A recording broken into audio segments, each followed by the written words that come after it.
Chapter 6. Perception Management. A term also used in advertising and business, perception management was first officially applied by the U.S. military in the 1950s. In 1987, the U.S. Department of Defense glossary offered this definition: actions to convey and/or deny selected information and indicators to foreign audiences to influence their emotions, motives, and objective reasoning, as well as to intelligence systems and leaders at all levels to influence official estimates, ultimately resulting in foreign behaviors and official actions favorable to the originator's objectives. In various ways, perception management combines truth projection, operations security, cover and deception, and psychological operations. In practice, it has functioned as an aspect of information warfare, a form of psyops. Some experts make a distinction between perception management and public diplomacy, which does not, as a rule, involve outright lying and deception, but both are important ingredients of perception management, whose basic purpose is to get the other side to believe what one wishes it to believe, whatever the truth may be. Corporate giants and private groups have meanwhile developed their own sophisticated strategies to promote stories and narratives they want to see, and prevent others from being published or aired.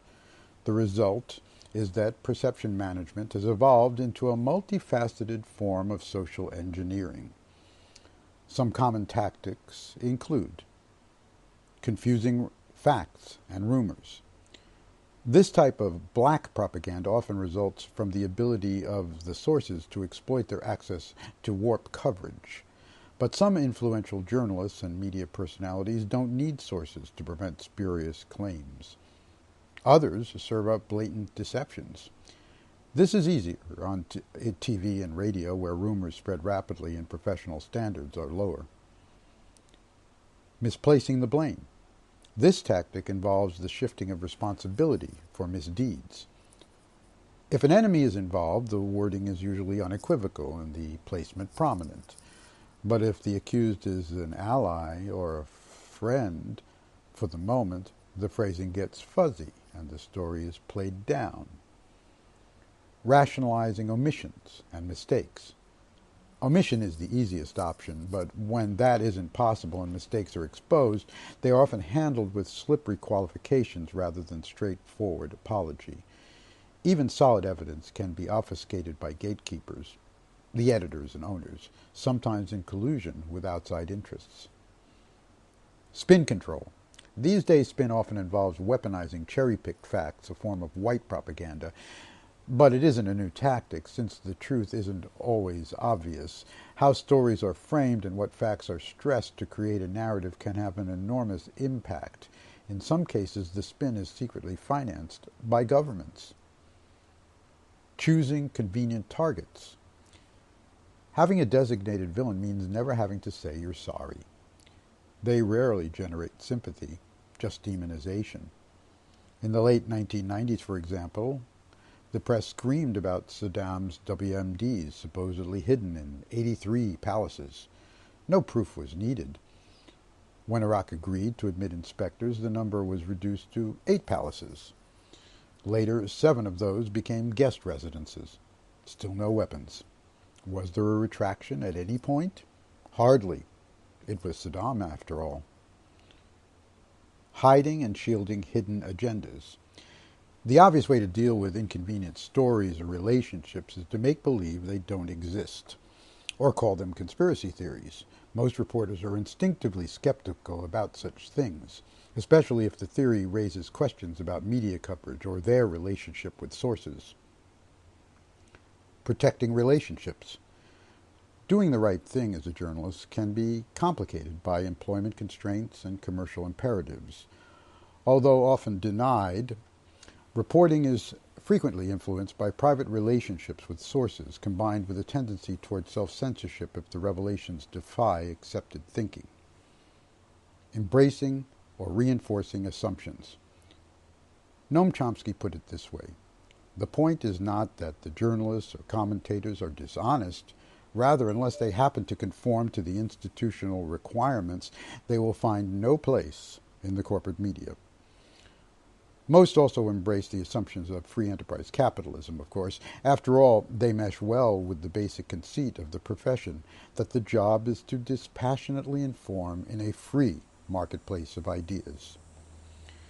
Beginning in the 1950s, more than 800 news and public information organizations and individuals carried out assignments for the CIA, according to the New York Times.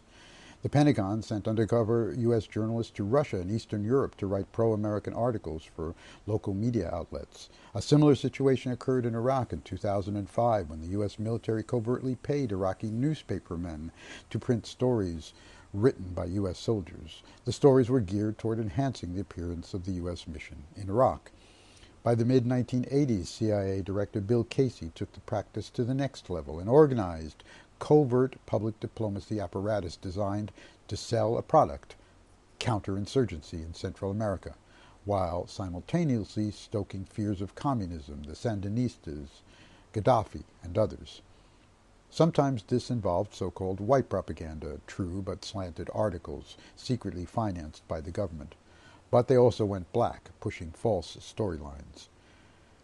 Traditionally, perception management operations were directed at foreign audiences and focused on influencing their emotions, motives, and reasoning.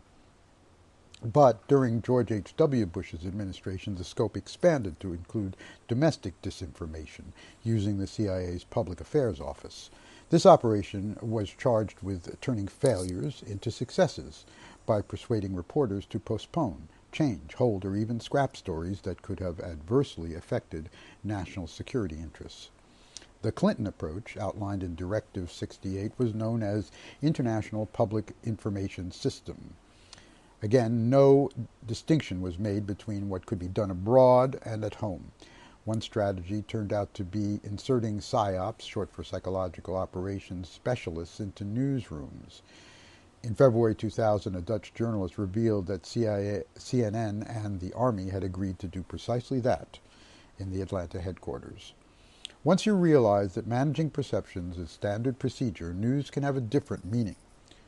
For example, in Iraq, journalists and spokesmen slavishly stuck with the simplistic assumption for years that whatever problems we face, leaving without winning would be worse.